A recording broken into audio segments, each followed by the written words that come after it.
Guys good evening. Hope आप सभी अच्छे होंगे। आज एक नए टॉपिक के साथ आया हूँ। डिस्कस करते हैं एमटीटीआर और एमटीबीएफ। समझने की कोशिश करते हैं कि एमटीटीआर और एमटीबीएफ है क्या। तो लेट्स स्टार्ट। पहले हम डिस्कशन करेंगे कि ये एमटीटीआर और एमटीबीएफ है क्या, इनको कैलकुलेट कैसे करते हैं, इनके इम्पैक्ट क्या होंगे अगर हम इनको इम्प्रूव करते हैं किसी भी ऑर्गेनाइजेशन, किसी भी सिस्टम और किसी भी प्रोसेस पे, और इसके बेनिफिट क्या है, और इसको बेसिकली इम्प्रूव करने के लिए क्या हमें करना है, इसकी डेटा रिकॉर्डिंग कैसे कर सकते हैं। तो स्टार्ट करते हैं बिना फर्दर किसी डिले के। तो पहले हम समझते हैं M T B F. M T B F basically M T B F हो या एम टी टी आर हो, दोनों के नाम में ही बेसिकली इनकी डेफिनेशन छिपी हुई है। M T B F means mean time between failure, means the time, वो समय जो दोनों फेलियर्स के बीच में, जो पहला फेलियर्स मेरा खत्म हुआ और जो अगला फेलियर आने वाला है, जो उसके बीच में जो रनिंग टाइम है, वो मेरा M T B F basically हम उसको बोलेंगे।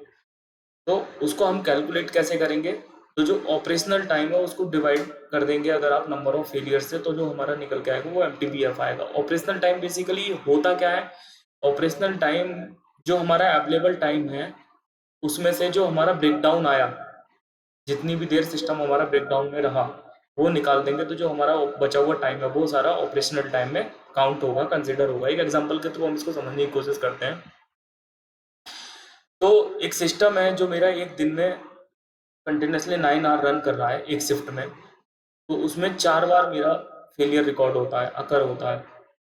तो अगर मैं उन चार सभी फेलियर्स को ऐड करता हूँ तो वो 1 आवर का है, बेसिकली टोटल 1 आवर का ब्रेकडाउन उस शिफ्ट में मेरा अकर होता है। तो जो मैं मेरा एम टी बी एफ निकल के आएगा, पहले मैं ऑपरेशनल टाइम निकालूंगा, तो मेरा अवेलेबल टाइम था 9 आवर, टोटल मेरा ब्रेकडाउन हुआ 1, तो मेरा ऑपरेशनल टाइम आया 8, 9 माइनस 1 इज इक्वल टू 8। अब उसको मैं डिवाइड कर दूंगा 4 नंबर ऑफ फेलियर से, तो मेरा जो एम टी बी एफ निकल के आएगा वो आएगा 2 आवर। अब हम बात करते हैं कि एम टी टी आर क्या है और उसको कैसे कैलकुलेट करेंगे। तो M T T R basically mean time to repair, means जो मेरा रिपेयरिंग में टाइम कंज्यूम हो रहा है, किसी भी इशू को, प्रॉब्लम को, ब्रेकडाउन को टैकल करने में, रिपेयर करने में जो टाइम कंज्यूम हो रहा है वो बेसिकली मेरा रिपेयरिंग टाइम है, और वही मेरा एम टी टी आर है। तो उसको बेसिकली हम कैलकुलेट कैसे करेंगे, मान, तो उसका जो फॉर्मूला है मेरा total maintenance time divide by total number of repairs. एक एग्जांपल के थ्रू समझते हैं। अगेन सेम एग्जांपल ले लेते जो हमने एम टी बी एफ में लिया था। एक सिस्टम है 9 आवर रन कर रहा है एक शिफ्ट में, उसमें 4 बार मेरा कोई फेलियर रिकॉर्ड हुआ, 4 ब्रेकडाउन रिपोर्ट हुए। तो उस चारों ब्रेकडाउन का जो मैंने सम किया वो 60 मिनट था, यानी कि 1 आवर था। तो मेरा जो टोटल ब्रेकडाउन हुआ वो कितने 60 मिनट का हुआ। 60 मिनट को मैं डिवाइड कर दूंगा 4 नंबर ऑफ ब्रेकडाउन से, तो मेरा जो एम टी टी आर है वो 15 मिनट है, यानी कि मेरे एक ब्रेकडाउन को हैंडल करने में मुझे 15 मिनट लगे। अब मैं बात करता हूँ इनमें बेसिकली की डिफरेंस क्या है और इनके बेनिफिट क्या है। तो और फिर हम उसके बाद हम बात करेंगे बेनिफिट को कॉस्ट के एस्पेक्ट से देख के, एम टी टी आर और एम टी बी एफ का दोनों का। तो M T B F basically एक मीजर है जो किसी की सिस्टम की रिलायबिलिटी को बताता है कि आपका जो सिस्टम है, प्रोसेस है, वो कितना रिलायबल है। वहीं एम टी टी आर जो है वो मेरा इंडिकेट करता है जो करेक्टिव एक्शन है किसी भी प्रोसेस की, उसकी इफिशियंसी, कि मैं कितना इफिशिएंटली उसको रिपेयर कर पा रहा हूँ। एम टी बी एफ अगर आपका इंक्रीज हो रहा है आफ्टर अ प्रिवेंटिव मेंटेनेंस, तो वो इंडिकेट करता है कि जो आपके प्रोसेस की क्वालिटी है वो कितनी इम्प्रूव हो चुकी है, सिस्टम आपका कितना रिलायबल है। और साथ ही साथ वो ये भी दिखाएगा जो आपके प्रिवेंटिव मेंटेनेंस जो आप कर रहे हैं, जो मेंटेनेंस कर रहे हैं, वो मेंटेनेंस और जो वेरिफिकेशन मेथड है वो कितने अच्छे तरीके से आपने एग्जीक्यूट कर रखे हैं, कितने अच्छे तरीके से चल रहे हैं, जिसकी वजह से आपका M T B F increase हो रहा है। M T T R just opposite है basically M T B F का। एम टी बी एफ किसी भी ऑर्गेनाइजेशन के लिए जितना बढ़ेगा उतना अच्छा होगा, किसी भी सिस्टम के लिए जितना बढ़ेगा उतना अच्छा होगा। वहीं जस्ट अपोजिट है M T T R, M T T R जितना घटेगा वो उतना अच्छा होगा। अल्टीमेटली जो मेरा अवेलेबल टाइम है, जो रनिंग आ रहा है, जो मेरा रनिंग टाइम है किसी भी सिस्टम का, मशीन का, इक्विपमेंट का, वो जितना ज़्यादा होगा वो उतना अच्छा होगा उस ऑर्गेनाइजेशन के लिए। इसको हम थोड़ा सा समझने की कोशिश करते हैं कॉस्ट को इन्वॉल्व करके, कि अगर हम कॉस्ट में इसको काउंट करें तो इसका इम्पैक्ट बेसिकली क्या पड़ेगा। तो ये मैंने टेम्पलेट प्रिपेयर किया आप लोगों की बेटर अंडरस्टैंडिंग के लिए। तो इसमें आप देखेंगे मैंने 2 मशीनें ली हैं। इसमें हम सब कुछ चीज़ें सेम रखेंगे, running hour, UPH, working hour, working days, total working hour, number of break down. Okay, बस हम इसमें जो चेंजेस करेंगे वो करेंगे एमटीटीआर और एमटीपीएफ में। ठीक है, तो स्टार्ट करते हैं। मान लो मेरी मशीन है, 2 मशीन है, मशीन 1 और मशीन 2, दोनों ही मेरा 300 के यूपीएच पर रन कर रही हैं। ओके, 300 के मेरे यूपीएच पर रन कर रही है, और मेरा जो वर्किंग आवर है पर शिफ्ट, वो मेरा पर डे वो मेरा 8 आवर है। ओके, और अगर मैं एक महीने में वर्किंग डेज की बात करूं तो फॉर एग्जांपल वो मेरे 24 डेज है। ठीक है, ये मैंने सीट फॉर्मुलेट कर रखी है। तो मेरा वर्किंग आवर जो निकल के आएंगे वो कितने आएंगे, वो मेरे 192 आएंगे, multiplication of working hour and number of working days. तो मेरा उस मंथ में दोनों मशीनें के जो वर्किंग आवर थे प्लांट, वो थे मेरे 192 और 192 आवर। अब फॉर एग्जांपल उसमें मेरा 4 दोनों में ही ब्रेक डाउन अकर हुए, दोनों में ही 4 ब्रेक डाउन अकर हुए। अब मान लो मेरा मशीन 1 का जो ब्रेक डाउन था एमटीटीआर था, वो था 3 आवर। वहीं मेरा जो मशीन 1 का जो एमटीटीआर है, मशीन 2 का जो एमटीटीआर है, वो मान लो फॉर एग्जांपल 1 आवर है।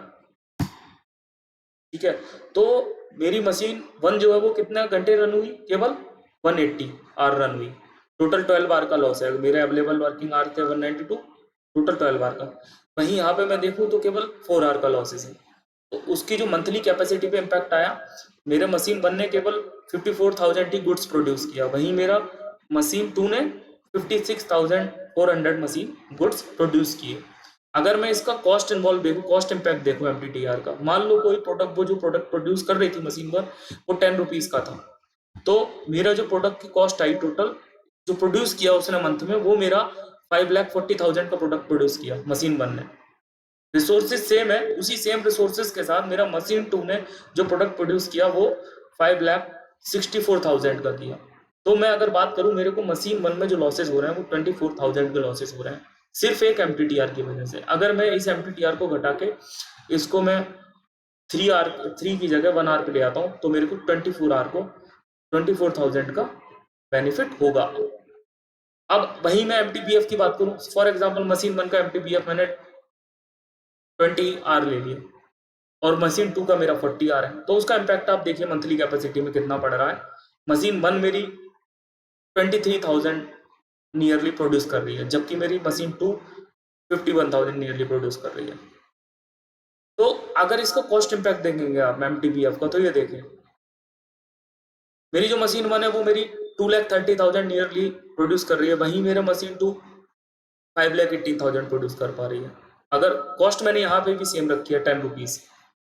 ठीक है, तो अब मैं देखूं तो मेरे कंपनी को सिर्फ एमटीबीएफ की वजह से 2,88,000 का मशीन 1 की वजह से लॉस हो रहा है। अब मैं इस मशीन की एमटीबीएफ को भी बढ़ा के अगर 40 आर कर देता हूँ, तो समझ लो आप मेरे को, आप उस ऑर्गेनाइजेशन में, उस प्रोसेस में 2,88,000 का बेनिफिट कर पा रहे हैं। तो आप जस्ट, मैंने ये एक एग्जांपल दिया। अब आप सोचो, आपका कंपनी, आपका ऑर्गेनाइजेशन वही चीज़, यहाँ मैं थाउजेंड्स में बात करी है, वो आपकी जो कंपनी है वो मिलियंस में प्रोडक्ट बना रही है, फॉर एग्जांपल उसकी कॉस्ट भी ज़्यादा है। तो आप इसको रियलाइज करके देखिए, इस फॉर्मूले में डाल के देखिए कि आपकी कंपनी कितना लॉस कर रही है, आपकी कंपनी को कितना लॉस हो रहा है एमटीटीआर ज़्यादा होने की वजह से और एमटीबीएफ कम होने की वजह से। तो आप लोग इस पे काम करके इम्प्रूव कर सकते हैं। बहुत सी कंपनियां इनको हल्के में लेती हैं, बट ये बहुत ही इंपॉर्टेंट है। जो कंपनीज कंटिन्यूस इंप्रूवमेंट पे काम कर रही है, लीन मैन्युफैक्चरिंग पे काम कर रही है, these companies know very well की what are the importance of these factors. तो इसमें बेसिकली इसको इम्प्रूव करने के लिए हम डेटा कलेक्शन करना बहुत जरूरी है। तो उस डेटा कलेक्शन को करने के लिए मैंने की मशीन ब्रेकडाउन का मिस्टेक कार्ड बनाया है, क्योंकि किसी भी चीज़ को इम्प्रूव आप तभी कर पाओगे जब आपको उसके जो फैक्टर्स हैं, जो प्रॉबेबल कॉजेज हैं, रीज़न है, पता हो, जिसकी वजह से प्रोसेस पे इम्पैक्ट आ रहा है। मेरे एमटीटीआर बढ़ रहा है, एमटीबीएफ घट रहा है, तो उसको जानने के लिए मुझे जो मेरा ब्रेकडाउन है उसकी हिस्ट्री रिकॉर्ड करना बहुत जरूरी है। तो एक मैंने सिंपल सा बेसिक एक आपको अंडरस्टैंडिंग देने के लिए बनाने की कोशिश की है, बट ये जस्ट एक डेमो है। आप इसको अपने प्रोसेस के हिसाब से अपने सिस्टम के हिसाब से, मशीन के हिसाब से आप इसको और भी अच्छे से बना सकते हैं। जो अल्टीमेटली जो आउटकम है इससे निकलने का, वो मेरा ये है कि मुझे ये पता निकल जाए, आज पता चल सके कि मेरे टॉप 3 या टॉप 5 इशूज थे जिसकी वजह, जो रिपीटेड ब्रेकडाउन थे वो क्या थे, और रिपेयरिंग टाइम सबसे ज़्यादा किस चीज़ का था, क्यों था, वो सारी चीज़ें मेरी निकल के आ सके। वो चीज़ें मेरे को बेसिकली रिकॉर्ड करनी होती हैं, जिसके बेस पे आप, जब आपके पास टॉप बस चीज़ है, टॉप 3 टॉप 5 इशूज और फैक्टर्स आपके पास होंगे, तो आप उसको एनालाइज करेंगे फर्दर, और फिर फर्दर लॉन्ग टर्म एक्शन लेंगे। तो definitely those long term action will help you to improve your MTTR and MTBF। और जब आपका MTTR MTBF improve होगा तो डेफिनेटली वो आपके ऑर्गेनाइजेशन को भी बेनिफिट देगा। होप आप सभी को ये समझ में आया होगा। अगर किसी को कोई कंफ्यूजन है तो आप शेयर कर सकते हैं कमेंट बॉक्स में, और आप अपने थॉट्स भी शेयर कर सकते हैं। हो सकता है कुछ पॉइंट मेरे से मिस हो गए हो, तो आप मेरे को अपने थॉट्स भी शेयर कर सकते हैं। आपके थॉट क्या है इसको लेके। तब तक के लिए thank you so much, bye bye.